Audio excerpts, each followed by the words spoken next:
In 1981, I was calling up a girlfriend that I'd been seeing for a while, and I was bringing home like some Chinese food, and you want the usual? Sure, that'll be great.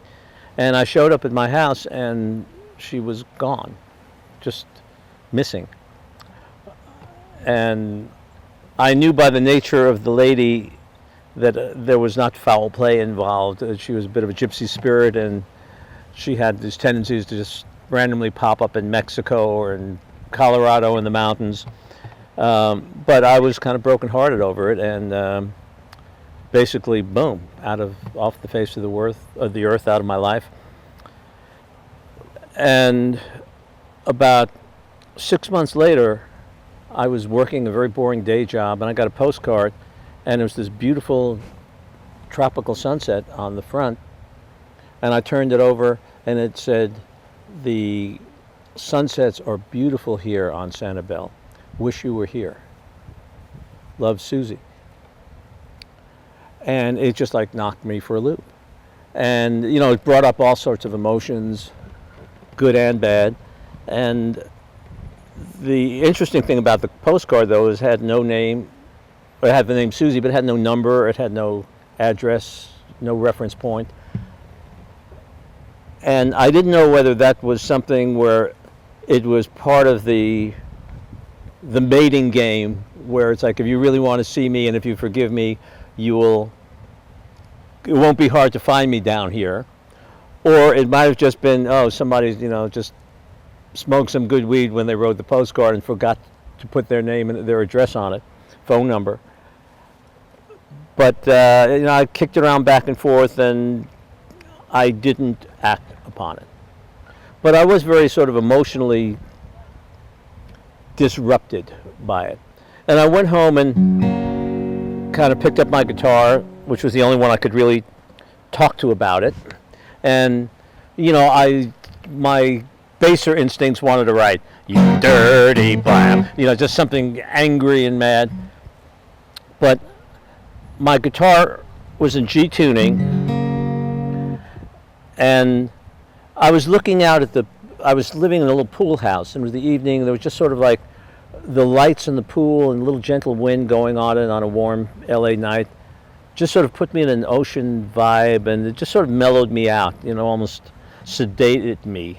And I wound up kind of messing around with one of those like Joni Mitchell open G tuning kind of things, and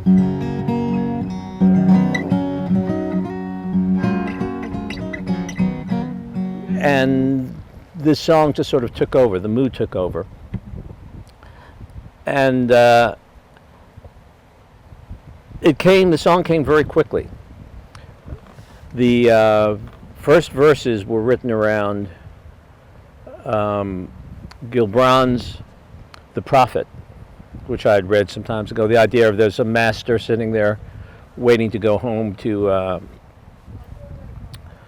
his homeland, and people are asking him for wisdom and asking him about love. And my other literary references were the Odyssey, which I was always a big fan of, and I've read many versions of. And the idea of Ulysses has gone for 20 years trying to get back to Penelope, and the fair-armed Penelope every day going to the beach and watching for him across the water, and just believing in that endless love. We don't care what they say. I don't care what the newscaster said happened in the Trojan War today. He's coming back. And those were sort of my two literary, creative inspirations, with Paul Simon thrown in there too, that idea of from The Boxer, I'm laying up my winter clothes and wishing I was home, or Sounds of Silence, I turned my collar to the cold and damp. That New York City guy, which I have been, I grew up as. And just the simple story of somebody, almost like a merchant marine kind of guy, stuck in the city somewhere, is trying to get back to the dream woman on the dream tropical island. And the song came out very quickly. Musically, the lyrics, the whole chorus came out pretty quickly, and that just became something that I parked it away. I said, well, that one was sort of written through me. It's for the muse. It doesn't fit in with any band or anything that's going on. It's not going to give me a record deal. And it just sort of stayed in the closet for a while. I didn't even really play it out. Then, several years later, I randomly ran into a gentleman named Alan McDougall, who I knew through a mutual friend at A&M Publishing. And I just literally parked in front of him. Alan, Denny, hey, how are you?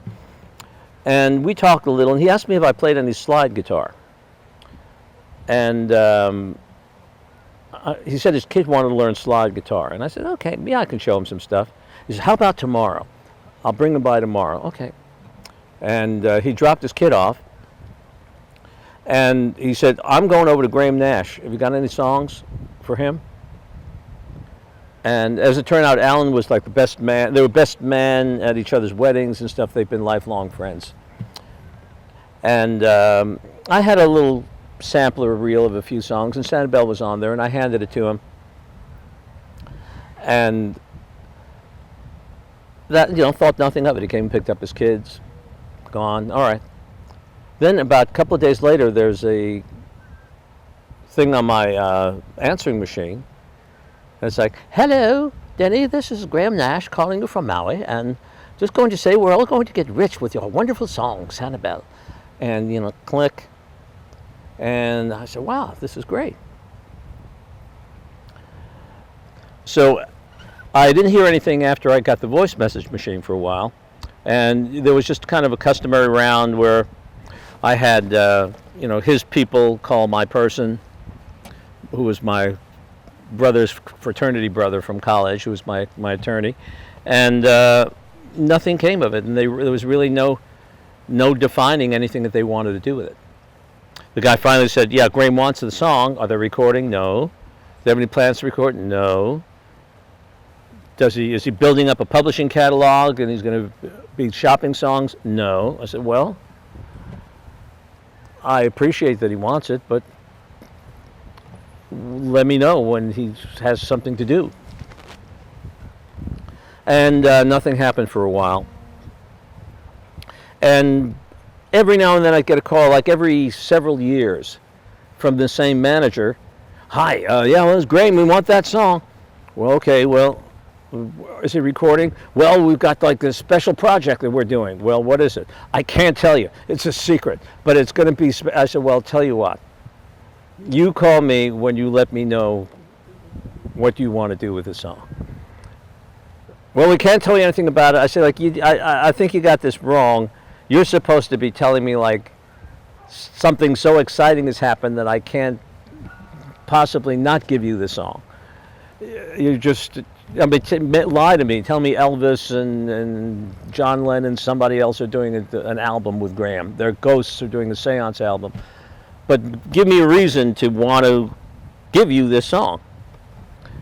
Nothing. I'll get back to you.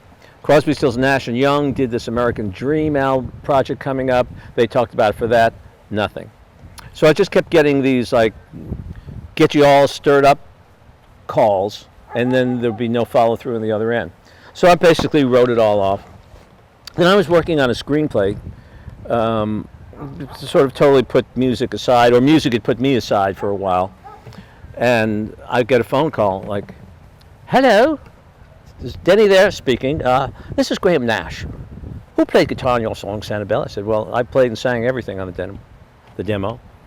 And he said, well, we had James Taylor in here and he couldn't cut it on guitar. Can you come down here? And I said, like, wow, can I have a copy of James Taylor not cutting it on my song? I will make a little shrine and with incense and apples and Buddhas, and I will worship at it every day. And I wound up going down, and an hour later, I'm sitting in there in a recording studio, a major recording studio in L.A., recording the song with Crosby, Stills, and Nash. So I went in the studio, and I really got to cut with my heroes, which was quite an experience, but it was one of those be careful what you wish for kind of experiences, because I think it's one of the greatest days in my musical career, and it was one of the most challenging, difficult, frustrating days of my life as well. But you can go to my website and get the wonderful, the glorious and gory details of the session itself. But bottom line is we got the song cut, and it was supposed to be on this Live It Up album that they did. And the album came out, I ran to the store all excited, and it's not there. And I said, oh, come on. And I didn't even call up the people and say, what's the deal? And we had contracts, and this was kind of like Lucy in the football with Charlie Brown. So I had moved to Nashville, going about my business, and I get a phone call again, and it's Graham Nash. Hi, look, Denny, we're doing an album, and we think Neil is going to be with us now. And, you know, we want to use Sanibel, and we've been doing, you know, we sort of basically fleshed out a deal where there was no managers or anybody involved. It was just sort of a one phone call thing. Yeah, works for me, works for you. And he was just sort of very mysterious and very, but don't say anything and we can't do anything, and it looks very good for a Crosby, Stills, Nash Young album. But Neil really follows his own muse, and Stephen Stills had been up to see him to do some stuff for the Buffalo Springfield reunion album. I'm sorry, not a reunion album, it was a box set. And Neil played him some new stuff. Stephen played him a couple of things that CSN were working on, and Neil said, hey, I love that. I'd like to play some guitar on that. And Stills said, okay. And Neil went, let's go. And just, what, you mean now? And yeah, he just like drove Stills down and started playing guitar and going to the studio. And he was in there for like a couple of weeks with them, and nobody knew, are we doing a Crosby, Stills and Nash album, or is he just having fun, jamming on our stuff, and is he going to walk away? And it wound up being a Crosby, Stills, Nash album, and Neil was a big fan of the song, and he wanted to sing on one of the choruses, on one of the verses. But Graham had lost the master tapes somehow for the sessions that I'd done with them in L.A., and all he had was a work DAT, digital audio tape at the time. And they went through all sorts of hell to try and use Pro Tools and stuff to take off the voices on a verse so he could do it. They must have been tens of thousands of dollars in the studio just poking it with a digital stick, when they could have just called me up and said, hey, here's a $200 plane ticket, come on down. It took you 2 hours to do it all in the studio, do it again. But Graham thought there was a magic on that version and stuff, so okay. And I didn't hear from anything again. And the next time I saw Graham was Tin Pan South, which was a songwriters celebration that they have in Nashville. And he was one of the guests who came in and did a little special artist concert. And I was with a Nashville songwriters, pro songwriters, had a little private party afterwards. And I saw him there.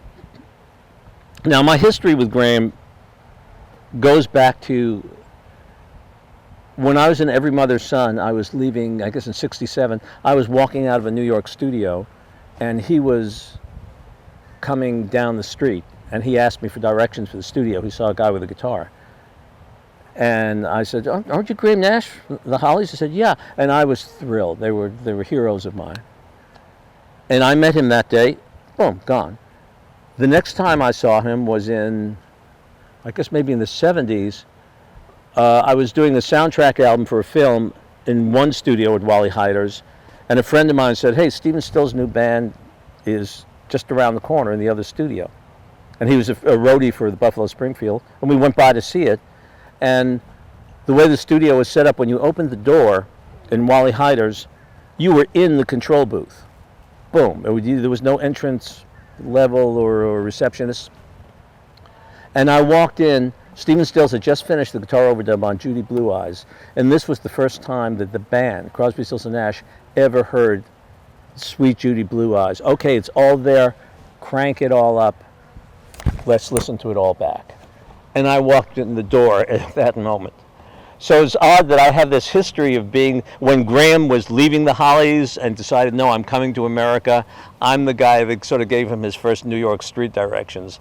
That moment that Crosby, Stills, and Nash came alive in the studio, I just happened to be the bystander that was there. The recording was done, and I was at the songwriters party, and I went up to Nash, and I was really concerned, am I going to be on this album, reunion album, or not? No one had notified me. And I went over and said, "Hi, Graham, Denny Sarokin." And he went, "Nice to meet you." I went, "Nice to meet me" isn't like the answer I was looking for. But then all of a sudden he was like shaking my hand, and he did one of those, "Denny? Denny?" I went, "Well, yeah, Denny." Went, "Denny! And the guy who was with his PR guy went, "It's Denny." The guy was Denny. "You're Denny from Sanibel. It's Denny." And he did this whole excited to see me thing. And he told me this whole story of whether Neil was going to be in or out, and they hadn't decided. And Neil was the one deciding on all the cuts, but he really loved mine. But nothing is a done deal until Neil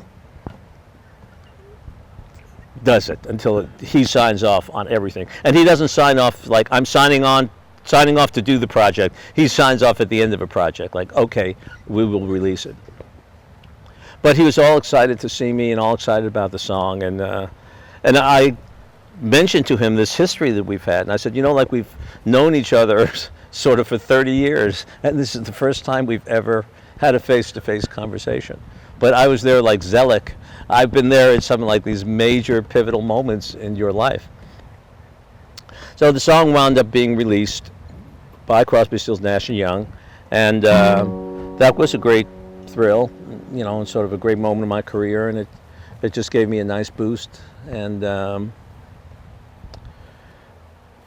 here I am today in Sanibel, doing the next generation.